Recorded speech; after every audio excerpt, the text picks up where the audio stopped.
aimés, bienvenue dans ce week-end de la miséricorde et je fais connaissance avec vous. Vous m'avez donné une grande joie sacerdotale parce que vous m'aviez dit que vous aimiez beaucoup le Seigneur. Tout à fait. Et vous pourriez me dire en 2 mots comment vous avez rencontré le Seigneur? J'ai rencontré le Seigneur d'une façon particulière, que je ne sais pas si quelqu'un qui est né chrétien l'aurait rencontré de la même façon que moi. J'étais musulmane et j'ai épousé un chrétien. Mes enfants ont suivi le christianisme. Donc j'ai rencontré le Seigneur Jésus quand la 3e de mes filles prenait sa première communion. Et donc je l'ai accompagnée devant l'autel, juste à sa place où elle devait s'asseoir. Et en retournant à ma place, j'ai vu Jésus sur la croix. Je lui ai dit, Seigneur, Seigneur, mais pourquoi tu prends mes filles dans cette religion qui n'est pas la mienne? Alors Jésus m'a dit, viens toi aussi, la porte est ouverte. C'est ainsi que j'ai cheminé vers le Seigneur Jésus. Mais dans un premier temps, j'ai résisté. Il m'a rappelé à plusieurs reprises, en me donnant des signes à chaque fois, que si j'ai besoin de quelque chose, si j'ai un souci et que je me couche et je dis Seigneur, que ta volonté soit faite, le lendemain j'ai la réponse à ma question. Des fois c'est sa face qui se présente à moi et je me suis rendu compte que ce Jésus, ce Seigneur, je dois le suivre car il est la vérité. C'est comme ça que j'ai commencé à ne plus prier les 5 prières musulmanes. Et j'ai demandé au Seigneur de me guider sur le chemin qui est le sien, de m'aider à aller dans la voie qu'il voulait pour moi. Car la religion musulmane, c'est ce que mes parents ont choisi pour moi. Mais tant que le Seigneur qui m'a mise au monde, le Seigneur qui m'a donné la vie, ce qu'il veut pour moi, il n'a qu'à faire de moi. C'est ainsi que j'ai fait mes 2 années de catéchèse et j'ai été baptisée pendant Pâques 2014. Et nous sommes aujourd'hui donc le 18 mars 2018. Ça fait 4 ans. Vers Pâques, oui. De nouveau. Mais alors, je vais poser une question parce que moi j'ai plusieurs amis musulmans. Et bien sûr, par délicatesse, je suis discret, délicat, ils ne me posent pas de questions et je ne leur dis pas que Jésus est le chemin, la vérité et la vie.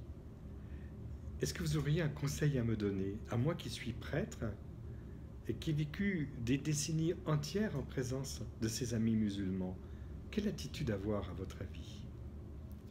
L'attitude vis-à-vis des musulmans, c'est leur faire comprendre que Jésus n'est pas leur ennemi.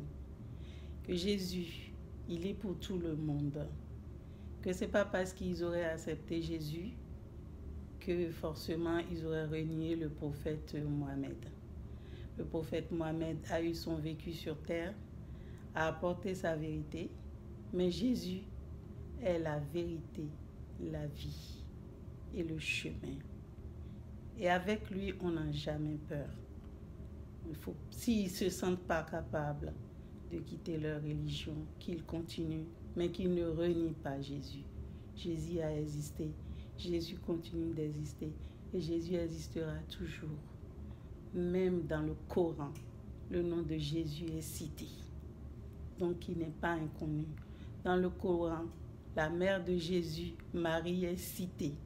Il n'est pas inconnu. J'ai oublié le verset du Coran qui dit que celui qui suivra Jésus aura la vie éternelle. Dans le Coran, c'est écrit. Donc, pour les chrétiens comme pour les musulmans, Jésus est le chemin, la vie et la vérité.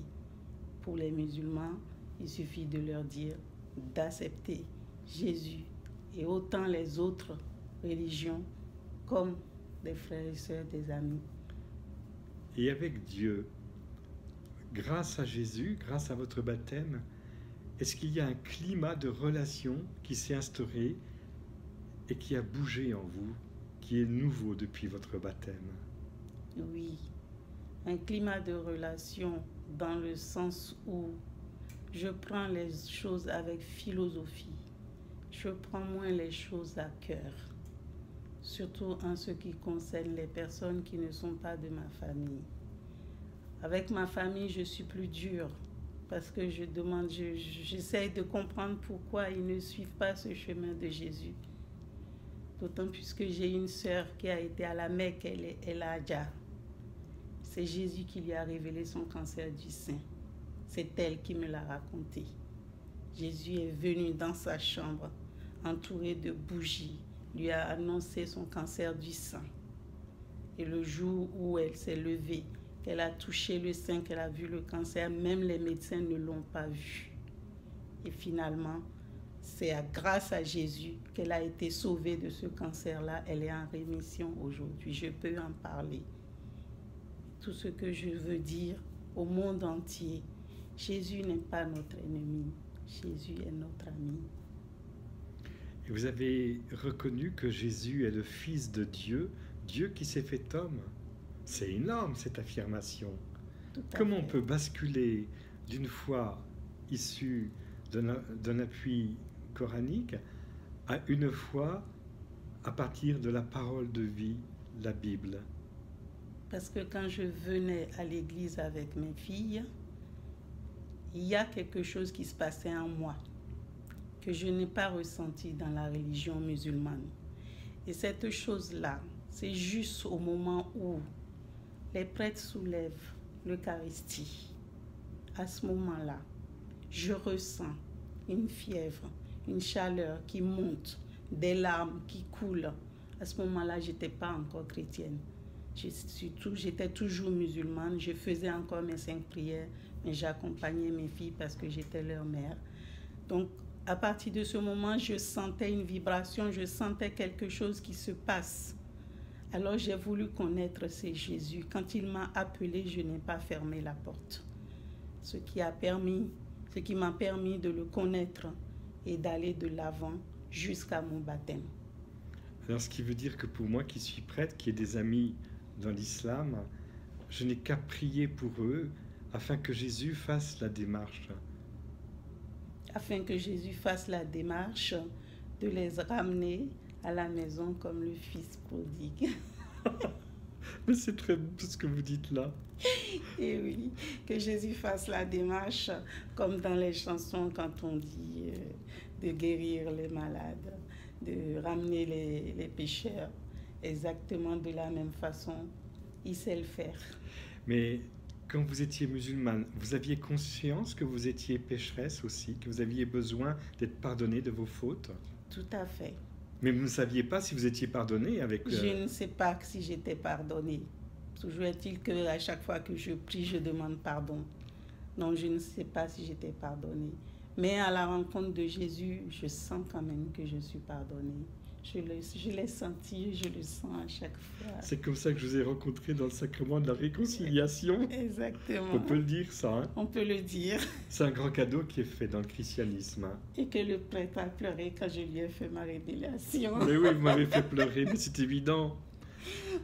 Je crois que vous auriez fait pleurer aussi le pape François qui est derrière nous, là, qui nous sourit.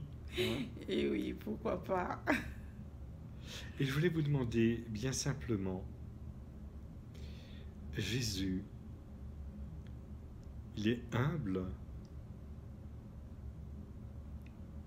puisqu'il ne s'est pas imposé à vous. Il vous a dit, la porte est ouverte. Il y a quelque chose de très délicat de sa part.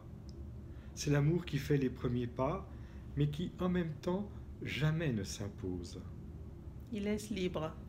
Il nous laisse le choix de venir vers lui. Oui. Il ne s'impose pas à nous.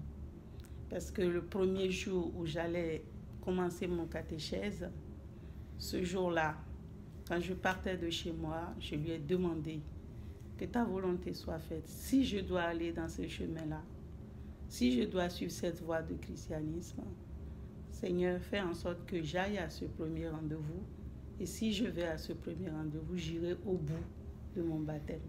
Mais si je n'y vais pas, que je n'aille pas au bout de mon baptême.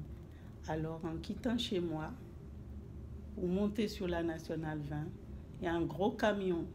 J'attendais mon temps pour passer. Il s'est arrêté. Il m'a engueulé comme si j'étais sur la route et que je voulais me faire tuer. Alors j'ai bloqué mes portières et j'ai attendu qu'il finisse sa rage.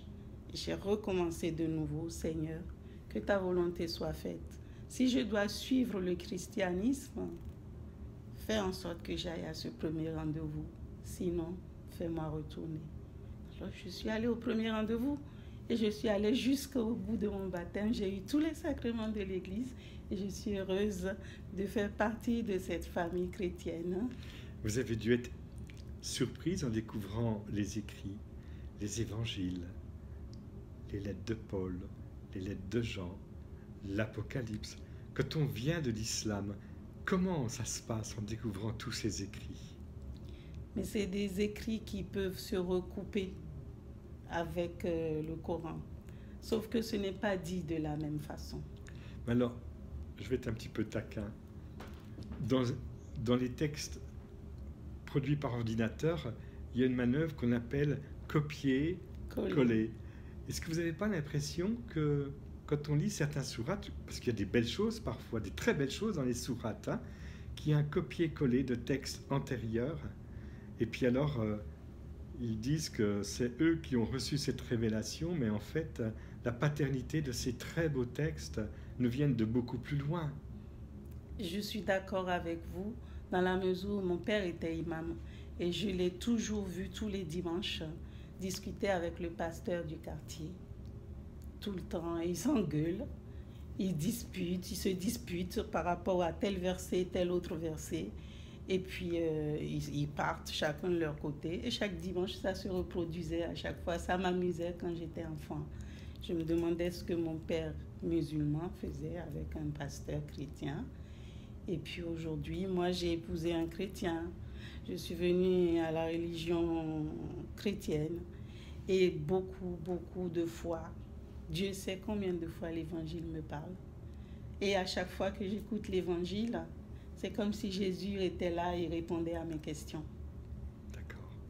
Ce qui veut dire qu'on ne peut pas du tout mettre sur le même plan et comparer le Coran avec une bibliothèque qui est la Bible, faite de livres qui datent de plusieurs millénaires, de transmission orale, de transmission écrite.